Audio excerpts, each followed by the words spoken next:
जय श्री कृष्णा दोस्तों, आप सभी लोगों का स्वागत है हमारे यूट्यूब चैनल पे। दोस्तों आज हम यहाँ पर बात करने वाले आरपीएफ एसआई का 2019 में जो पेपर पूछा गया था जीके एंड जीएस के। हम यहाँ पर सारे क्वेश्चन दोस्तों करने वाले 6 जनवरी को थर्ड शिफ्ट का हम यहाँ पर ये पेपर सॉल्यूशन करने वाले।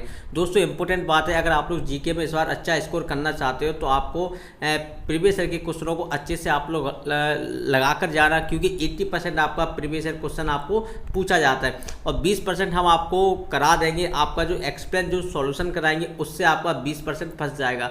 तो आप मान के चलो, अगर आप लोग कंटिन्यू मैं जो प्रीवियस ईयर के क्वेश्चन आपको प्रैक्टिस करवा रहा हूँ, अगर आप लोग इन क्वेश्चनों को अच्छे से लगा के जाते हैं तो आप मान के चलो आपका इस बार 100% आरपीएफ में दोस्तों सिलेक्शन हो जाएगा और आपका जीके एंड जीएस में पूरे में से पूरे स्कोर आने के 100% चांसेस है दोस्तों। तो प्लीज़ पूरे क्वेश्चनों को अच्छे से लगा के जाना और प्रैक्टिस के साथ लगाना, ठीक है दोस्तों। तो बढ़ते हैं अपने पहले क्वेश्चन की तरफ।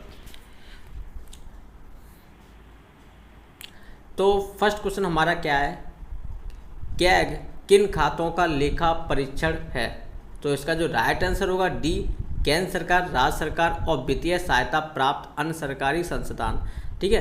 तो जो 100 आर्टिकल के तहत नियुक्त किया जाता है, किसके तहत नियुक्त किया जाता है? 100 आर्टिकल के तहत। तो आपका 2024 में जो क्वेश्चन बन सकता है कि किसके द्वारा नियुक्त किया जाता है, तो आपको याद रखना 148 के तहत नियंत्रक एवं महालेखा परीक्षक संघ और प्रत्येक राज्य तथा संघ शासित प्रदेशों को सरकारों तथा अन्य सरकारी संस्थाओं की प्राप्तियों और व्यय का लेखा परीक्षण करता है, ठीक है।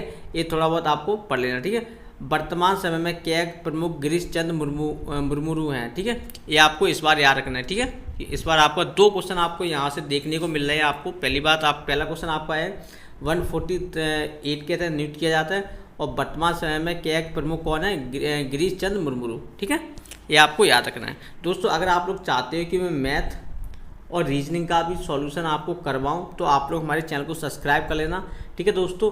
सही बता रहा हूं, अगर आप लोग आरपीएफ में सिलेक्शन चाहते हो तो चैनल को जरूर सब्सक्राइब करके रखना। इससे अच्छा आपको कंटेंट आपको कहीं नहीं मिलने वाला। दूसरी इंपॉर्टेंट बात है कि आप लोग क्या करते हो, क्वेश्चन पूरे लगा के देखा करो। इससे पता लगेगा कि मान लो हमने 50 क्वेश्चन लगाए तो हमसे कितने क्वेश्चन बने। जो क्वेश्चन नहीं बने उसको याद कर लेना और जो क्वेश्चन बन रहे हैं अच्छी बात हो, नहीं बने उनको याद करते चलना। ऐसे प्रैक्टिस करो अपने दोस्तों, ठीक है। ओके, अगला क्वेश्चन, विश्व प्रसिद्ध चार मीनार कहाँ स्थित है? तो इसका जो राइट आंसर होगा हैदराबाद में स्थित है, ठीक है। इससे मतलब किसने बनवाया था तो वो हम बता दे रहे हैं। चार मीनार का निर्माण सुल्तान महमूद कुली कुतुब शाह और कुतुब शाही वंश के 5वें शासक 1591 में कराया गया था। कब कराया गया था? सन आपको याद रखनी है और किसने निर्माण कराया था ये आपको याद रखना है। 2 क्वेश्चन आपके बन चुके हैं, ये इस साल पूछे जा सकते हैं, ठीक है। यह भारत के हैदराबाद वर्तमान तेलंगाना में स्थित है। थर्ड क्वेश्चन, और मस्जिद है, ठीक है। कहाँ पर स्थित है? हैदराबाद में। यह विश्व स्तर पर हैदराबाद प्रतीक के रूप में जाना जाता है और भारत में सबसे अधिक मान्यता प्राप्त संरचनाओं में सूचीबद्ध है, ठीक है। 3 क्वेश्चन मैंने आपको बता दिए और 3 क्वेश्चन इस साल आपके पूछे जा सकते हैं 2024 में। कंपाउंड माइक्रोस्कोप का कौन सा लेंस वास्तविक उल्टा और बड़ा प्रतिबिंब बनाता है? तो इसका जो राइट आंसर होगा ऑब्जेक्टिव, ठीक है। अगले क्वेश्चन की अगर हम यहाँ पर बात करें, प्रसिद्ध कृषि आंदोलन तेभागा किस प्रांत में हुआ था? तो इसका जो राइट आंसर होगा बंगाल में, ठीक है। बस, और जिसमें किसानों ने फ्लैट कमीशन की सिफारिश के अनुरूप लगान की दर घटाकर 43 के लिए संघर्ष किया था। ये तो फालतू है, थोड़ा ये आपको याद रखना है, ठीक है। अगला क्वेश्चन हमारा क्या दिया गया?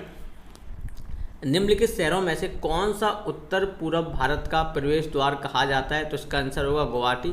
दोस्तों हम यहाँ पर 25 क्वेश्चन करने वाले हैं। जैसे 50 क्वेश्चन है तो हम यहाँ पर 25 क्वेश्चन करेंगे। ज़्यादा आपका टाइम भी नहीं जाएगा और इससे आपको प्रैक्टिस ही हो जाएगी आपकी कि आपसे कितने क्वेश्चन बने।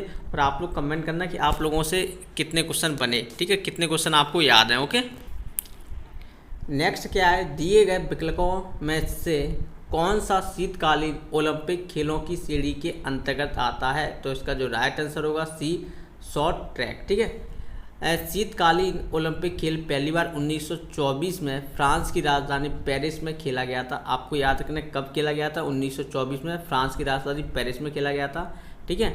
और 1992 तक ग्रीष्मकालीन ओलंपिक खेल के साथ खेला जाता है, ठीक है। कोई नहीं, ये क्वेश्चन आपको याद रखना है कब खेला गया था? 1924 में, ठीक है। नेक्स्ट क्वेश्चन की अगर हम यहाँ पर बात करें आपसे, पंचायतों की शक्तियाँ, अधिकारों और कर्तव्यों को संविधान की 11वीं अनुसूची में किसके द्वारा शामिल किया गया है? तो इसका आंसर 73वें संविधान संशोधन अधिनियम के द्वारा शामिल किया गया है। ठीक है, आपको ये याद रखना है। नेक्स्ट क्वेश्चन हमारा क्या दिया गया है? बॉडीवाश का निर्णायक युद्ध किनके बीच लड़ा गया था? तो इसका आंसर आपको याद रखना है, अंग्रेज और फ्रांसीसी के बीच लड़ा गया था। बॉडीवाश की लड़ाई कब हुई थी? तो आपको पता होना चाहिए 1760 में फ्रांसीसी और ब्रिटिशों के बीच हुई थी। तो आपको जो पूछा जा सकता है इस बार, बॉडीवाश की जो लड़ाई हुई थी किसके बीच हुई थी? तो आपको याद रखना है फ्रांसीसी और ब्रिटिशों, और कब? 1760 में। ठीक है, बस इतना बहुत है। अगला क्वेश्चन हमारा क्या दिया गया? भारतीय कृषि को अक्सर कहा जाता है, तो इसका आंसर आपको याद रखना है मानसून पर दाब। ओके, नेक्स्ट क्वेश्चन,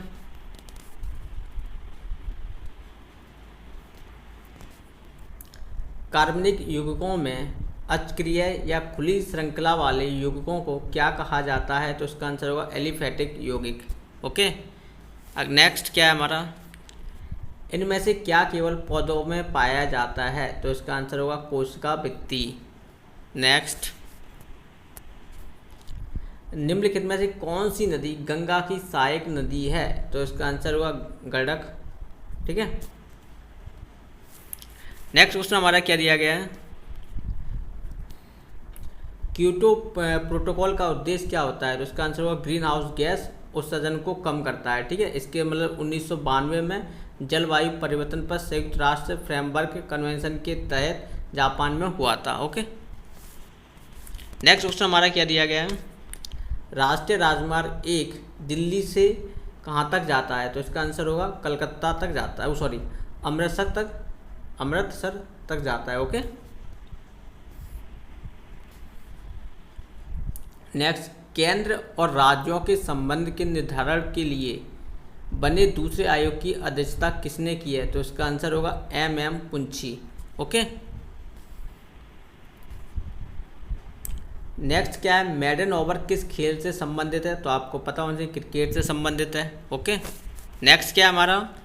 निम्नलिखित व्यक्तियों में से कौन दौड़ प्रतियोगिता से नहीं जुड़ा है? तो इसका आंसर होगा पंकज आडवाणी। ठीक है, नेक्स्ट क्वेश्चन हमारा क्या दिया गया? काम करने अथवा ऊर्जा स्थानांतरण की दर को क्या कहा जाता है? तो इसका आंसर होगा शक्ति कहा जाता है। इसकी इकाई वाट होती है, वाट जूल प्रति सेकेंड है। ओके, ये आपको पूछा जा सकता है।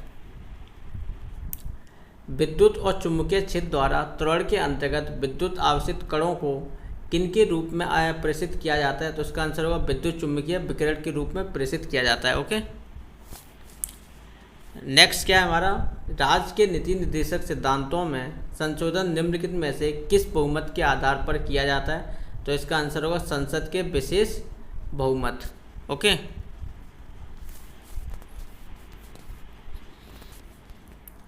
नेक्स्ट क्या है? किसी पदार्थ के अपने दर्पण प्रतिबिंब पर अति संवेदनशील ना होने का गुण क्या कहलाता है? तो इसका आंसर होगा स्टीरिलिटी।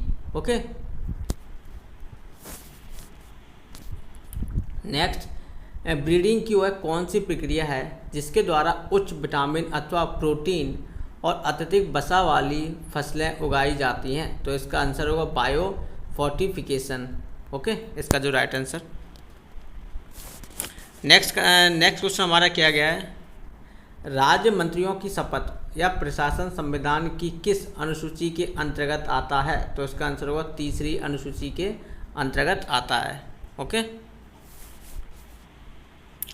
नेक्स्ट क्या है हमारा? हाइड्रोलिक तनाव और उससे संबंधित आयतनिक तनाव के अनुपात को क्या कहा जाता है? तो इसका आंसर होगा आयतन प्रत्यास्थता मापांक।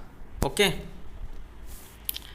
नेक्स्ट क्वेश्चन हमारा क्या दिया? अनुसूचित क्षेत्रों के संबंध में संसदीय कानून बनाने का अधिकार निम्नलिखित में से किसके पास होता है? तो इसका आंसर होगा राज्यपाल के पास होता है। और ये किसके तहत? भारतीय संविधान के आर्टिकल 244(1) और 244(2) में अनुसूचित क्षेत्रों के संबंध में प्रावधान किए गए हैं। ठीक है दोस्तों आज हमने यहाँ पर आपको 25 क्वेश्चन करा दिए और 25 क्वेश्चन आपको सेकंड पार्ट में करा दिए जाएंगे। वीडियो आपको यही मिल जाएगी, चैनल को सब्सक्राइब करके रखना, ठीक है। और 25 क्वेश्चनों को आपको अच्छे से बार बार लगाना है। इसमें से आपके दोस्तों मान के चलो आप इन्हीं क्वेश्चनों को अच्छे से लगा के चलिए, आपके पास इतना टाइम नहीं है कि आप एक्स्ट्रा कुछ भी पढ़ो। और जीके कितना पढ़ोगे दोस्तों, इन्हीं क्वेश्चनों को आप अच्छे से लगा के जाओ, इन्हीं में से आपके बहुत सब क्वेश्चन रिपीट होंगे दोस्तों। ठीक है दोस्तों, थैंक यू सो मच।